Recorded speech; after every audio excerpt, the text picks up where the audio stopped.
Hello, bonjour et bienvenue dans cette nouvelle vidéo. C'est ma toute première vidéo YouTube.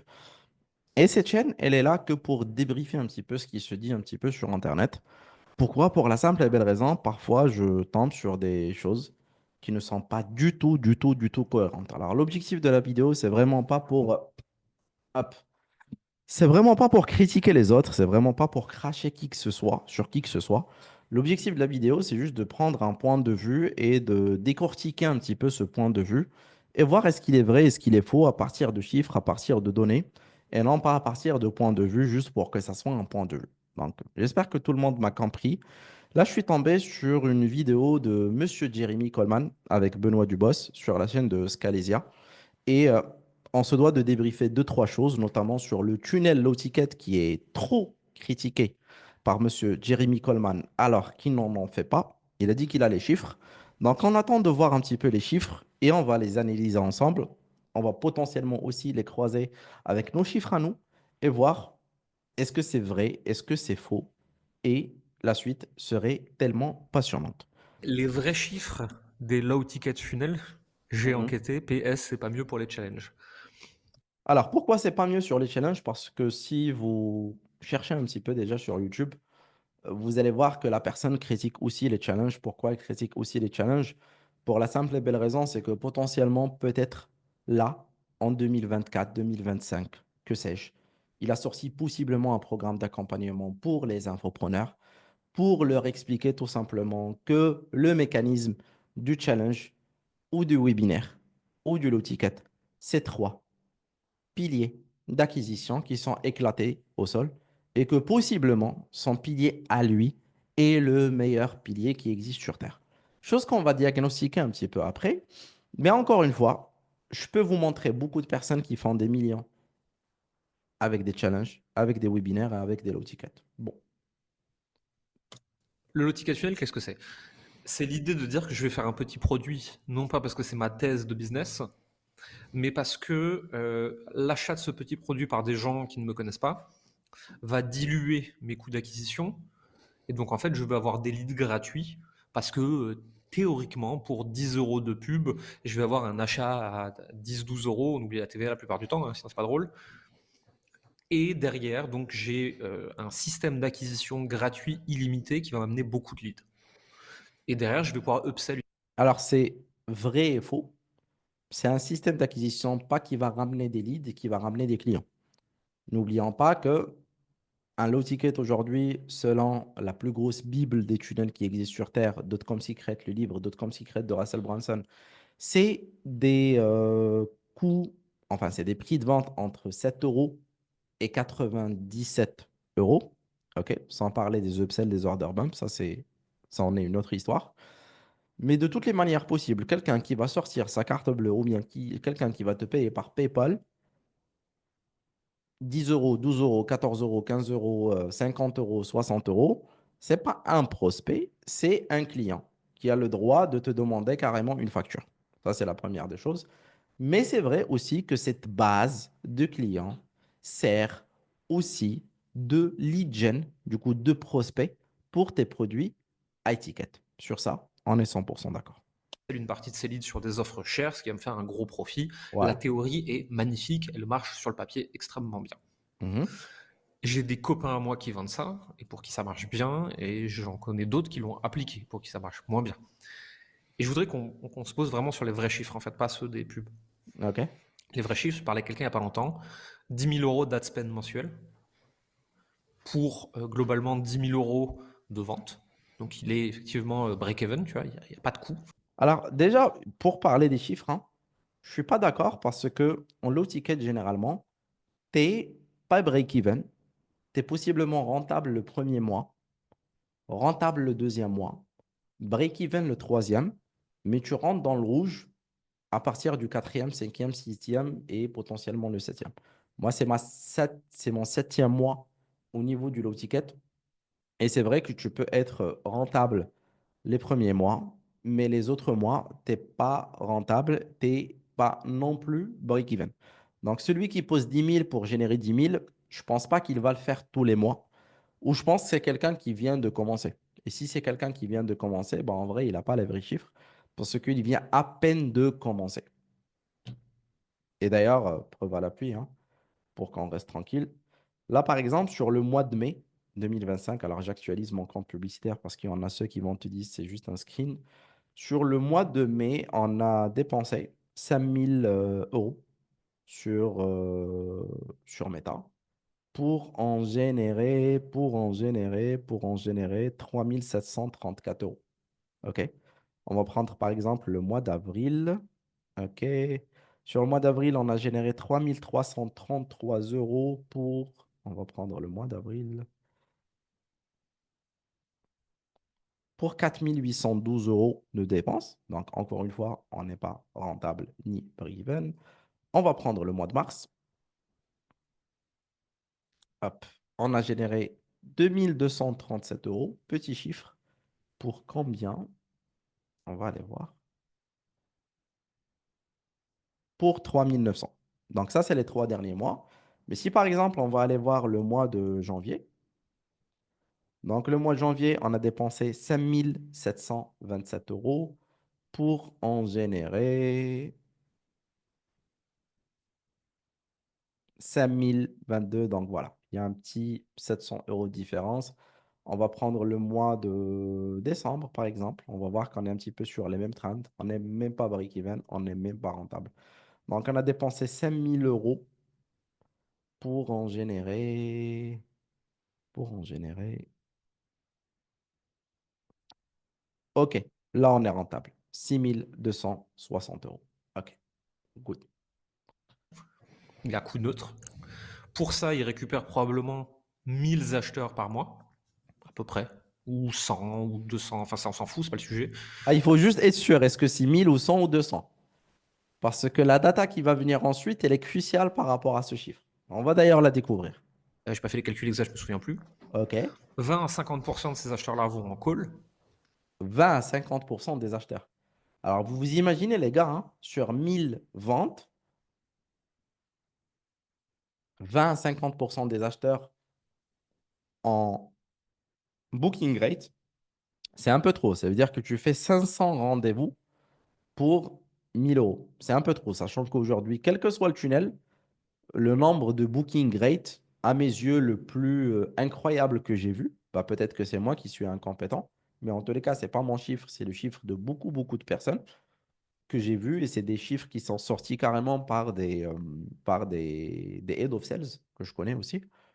C'est on a 20-25% de taux de conversion dans le plus haut des mois sur les plus hausses de périodes. Sachant que les meilleures périodes, c'est généralement les périodes entre janvier et février ou bien les périodes entre septembre, octobre, novembre. Ça veut dire que entre mars et septembre, désolé, tu ne fais pas 25% de taux de rendez-vous.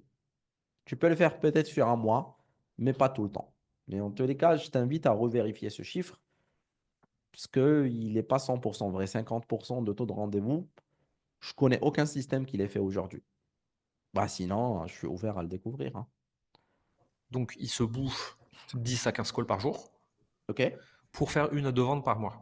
OK, il se bouffe 10 à 15 calls par jour pour faire 1 à 2 ventes par mois. OK, monsieur. On va faire le calcul parce que c'est pas mal. Ça veut dire que dans le mois, on bosse plus ou moins 22 jours. OK. Fois 15 appels par jour, on génère 330 appels. Et tu fais 1 à 2 ventes sur 330 appels, c'est possiblement que tu as un problème de vente, ou tu as un problème de setting, ou tu as sans doute un problème de compétence. Parce qu'aujourd'hui, je vais aller voir un mec qui est très très bon en vente. OK. Et d'ailleurs, ceux qui sont bons en vente, je vous invite à mettre les ratios en bas. Euh, je pense pas je pense pas que tu vas faire une vente sur 330 appels. On va prendre le chiffre le plus dégressif, OK? Tu bosses 22 jours, on va enlever 2 jours fériés, allez, 20 jours fois 10. Tu fais 200 appels pour faire 1 à 2 ventes. Ça veut dire que ton taux de conversion de vente, il est à 1%, tu as clairement un problème de vente. Ça veut dire que ton collègue, malheureusement, il a un problème de vente. Ce n'est pas les vrais chiffres. C'est vraiment pas les vrais chiffres. Ou bien c'est encore une fois une info créée encore une fois pour cracher sur le low ticket. Mais croyez-moi les gars, quelle que soit l'entreprise, une boîte qui génère 200 rendez-vous par mois et qui fait une à deux ventes, elle a un sacré problème de vente. Elle n'a pas un problème de tunnel, ni de lead gen, ni de prospect. Et ça vient pas du low ticket, je suis désolé. Donc pour un métier détestable, parce qu'il passe sa journée en call de vente avec des touristes, hein, parce que 17 Pour un métier détestable qui passe toute la journée avec des touristes. Ok, ça veut dire, si je comprends bien, en tous les cas, pour un métier qui est détestable, ça veut dire que toutes les personnes qui closent dans ta boîte font un métier détestable. Si je me fie un petit peu à ce que tu dis. Ou bien uniquement ceux qui font du low ticket et qui font des appels font un métier détestable. Pourquoi? Parce qu'ils passent leur journée avec des touristes. Et pourquoi ils sont des touristes? Parce qu'ils ont acheté un produit à 17 euros. Ça veut dire que tous ceux qui achètent aujourd'hui un produit à 17 euros sont des touristes. OK. Bah, je serais curieux de voir ce que tu fais, Jeremy Coleman, hein. D'ailleurs, on rentre sur Internet, hein. Jeremy Coleman, OK. Tu as de la pub qui est lancée, 25 résultats, OK. Bah, je serais curieux de voir un petit peu les ads que tu tournes. Je m'en fous des ads, je vais voir juste où ça redirige. Je serais curieux. Je vais cliquer un peu partout, hein. OK. J'espère que je ne vais pas tomber sur un low ticket, mais bon, on va voir. Hop. On va prendre un dernier pour la route. OK. Boum.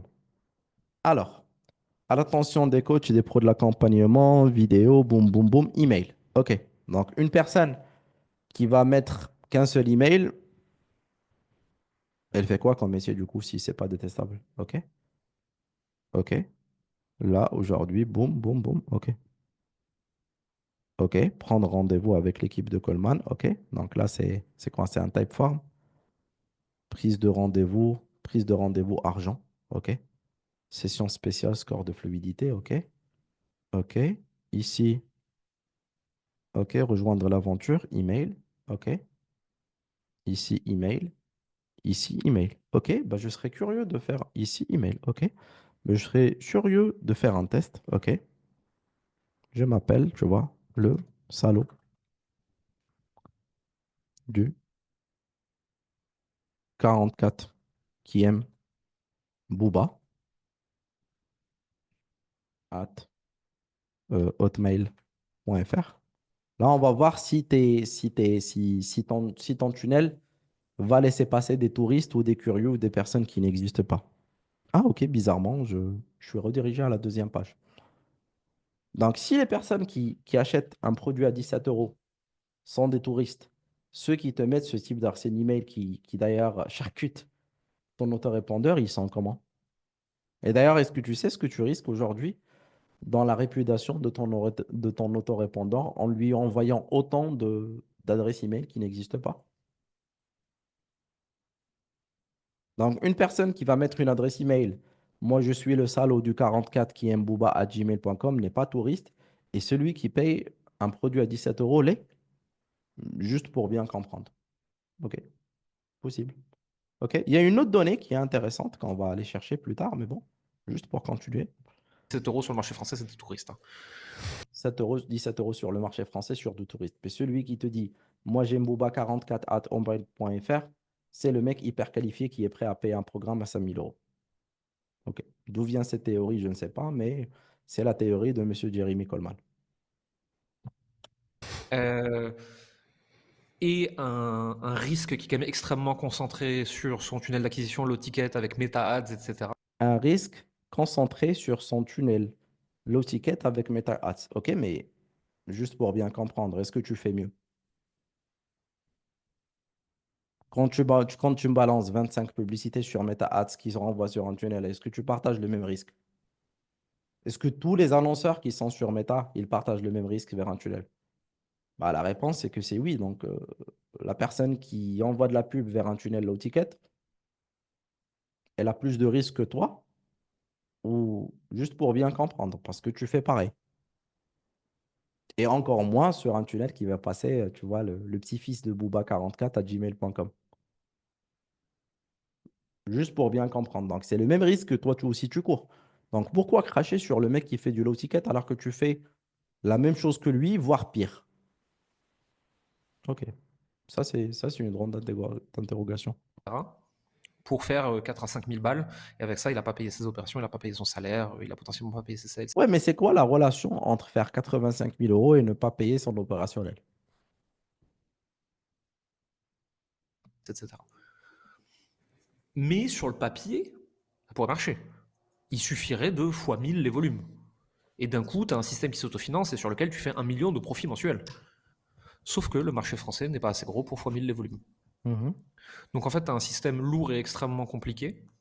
Système lourd est extrêmement compliqué. Ben, moi, personnellement, je préfère avoir un système lourd et hyper compliqué pour que personne ne me concurrence demain. Pour que quelqu'un qui me concurrence soit au moins très très calé techniquement comme moi pour faire un truc lourd comme le mien. Pourquoi? Parce que c'est très facile de répliquer un système comme ça. Un système où je viens, je pose une headline, une sub-headline, je retag les personnes, première vidéo YouTube, deuxième vidéo YouTube, troisième vidéo YouTube, ok, Mastermind argent, ok, et je mets un bouton qui va rediriger vers un calendrier ici. C'est pas très dur, hein. Ou bien, je vais prendre ce tunnel, ok, headline, vidéo qui sert de mini VSL, ok. Si vous en avez marre de ça, marre de ça, marre de ça, alors vous êtes au bon endroit. Pourquoi? Car vous êtes sur le point d'accéder à cet atelier, ok. 10,90, ok, ça marche, l'appellation. L'atelier gratuit pour attirer des clients déjà convaincus et vivre confortablement de votre activité grâce à la méthode Fast and Flow, ok, autant pour moi. Une méthode qui se concentre sur des clients géniaux que vos concurrents ne peuvent pas contacter, ok, reste à voir, et je mets mon adresse email. Ça, c'est quelque chose que tout le monde pourrait faire en un quart d'heure. Un low ticket, il te faut 2 semaines de travail pour sortir un vrai low ticket. Donc oui, moi, je mets en place des low tickets pour que les personnes qui veulent me concurrencer soient déjà au même level que moi.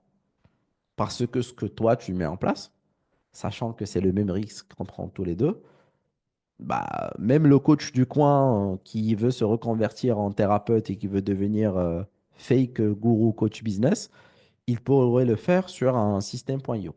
D'ailleurs, tu bosses avec un truc qui est pas loin. Je sais pas comment ça s'appelle, mais je crois que c'est une licence à 10 euros par mois. Mais bon, en tous les cas, on n'est pas là pour comparer les technologies, bien évidemment. Qui, si tu es bon partout, en marketing, en vente, en ads, en product, etc., et en opération, te permettra de faire peut-être 5000 balles. Sauf qu'en fait, avec ces mêmes compétences mises sur un autre type de système de conversion, tu ferais probablement 10 fois ça de façon extrêmement facile.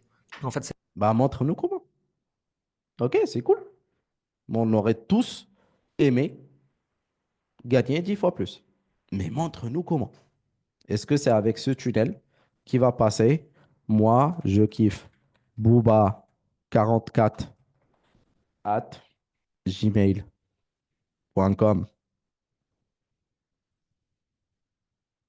C'est comme ça que je vais faire 10 fois plus. Juste pour bien comprendre. Et je vais le prouver d'ailleurs par les chiffres, hein. Je vais rentrer sur mon CRM. Ça, c'est un petit peu notre acquisition durant les 3 derniers mois. Tu vois, pour que je donne les vrais chiffres. Tu vois. Là, en avril, on a eu 95 leads, en mai 75, en juin 65. Là, j'aimerais que vous vous concentriez avec moi sur le nombre de deals perdus. 4 leads perdus sur juin, 7 leads perdus en mai, 9 leads perdus en avril. Donc, on a à peu près 10% de deals perdus, ce qui est pas grave. OK? On va aller voir les 12 derniers mois, les 12 mois précédents, sachant que durant la période de avril à juillet, on avait un tunnel VSL. Encore une fois, sur le mois de juin, 60 leads, 51 de perdus. C'est soit des curieux, soit des adresses email fake, comme je viens de faire, soit des curieux, soit du pas qualifié. Sur juillet, 189 prospects, 152 de perdus. Sur le mois d'août, petite acquisition, même sur une petite acquisition, il y a un problème. Sur 16, 12 de perdus. Sur septembre, ça veut dire que le Pareto, il est incroyable. Aujourd'hui, on va essayer de faire un calcul qui est simple, hein. On va prendre 152 divisé sur 189. On a 80% des prospects qui partent à la poubelle versus 10% qui ne partent pas à la poubelle. Encore une fois, est-ce que c'est des... où sont les touristes? Est-ce que sur 80% sur 80% de pertes, on a plus de touristes que de 10% sur pertes? Je crois que les chiffres parlent d'eux-mêmes, hein, monsieur Jeremy Coleman. Encore une fois, c'est pas contre toi, c'est j'analyse ce que tu dis. C'est là qu'il est le piège intellectuel. OK? C'est pas que ça marche pas, c'est que c'est extrêmement complexe à faire marcher. Et à compétence, J'avoue que c'est extrêmement complexe à faire marcher, mais pose-toi la question, qui veux-tu être comme entrepreneur? Est-ce que tu as envie de faire des choses complexes parce que tu as l'habilité de les faire? Et si tu fais des choses complexes, très dures pour que les personnes te doublent, ou bien tu veux faire les choses simples, basiques, que tout le monde pourrait faire, que tout le monde pourrait copier, et un prospect lambda qui ne te connaît pas ne va pas voir la différence entre toi et Guillaume, le petit coach du coin qui est en reconversion thérapeute et qui est devenu coach en closing. Je pense que la question en est vite répondue. équivalentes, il faut mieux les mettre ailleurs parce que tu auras de meilleurs résultats. Et sur des trucs qui ont moins de chances de se péter la gueule. Et oui, il y a quelques rares cas où ça marche extrêmement bien. Oui, si tu fais déjà 10 à 15 millions par an et que tu veux le scaler, il y a un moment, il va falloir passer par ça aussi pour diluer ton coût d'acquisition. Mais non, ce n'est pas le bon système pour 99,9% des gens. Ok, donc c'est pas le bon système pour 99,80%. Il y a de l'incohérence parce que pour que tu me dises, les personnes se bouffent, tout le monde se bouffe 15 appels par jour pour générer 2 clauses par mois aujourd'hui, c'est pas le meilleur pour 99%. Là, j'ai l'impression que plus tu mets en avant ce que tu présentes dans ton mastermind et tes tunnels qui font passer Booba du 44 qu'autre chose. En tous les cas, cet épisode, c'était vraiment mon avis sur un petit court passage de 2 3 minutes, hein. Encore une fois, je ne suis pas là pour critiquer, j'ai essayé d'être le plus pragmatique possible, hein. Et j'ai essayé de comparer aussi. Je crois que j'ai sorti des résultats pour quelqu'un qui fait du low ticket et j'ai pas eu de problème à montrer mes résultats à tout le monde.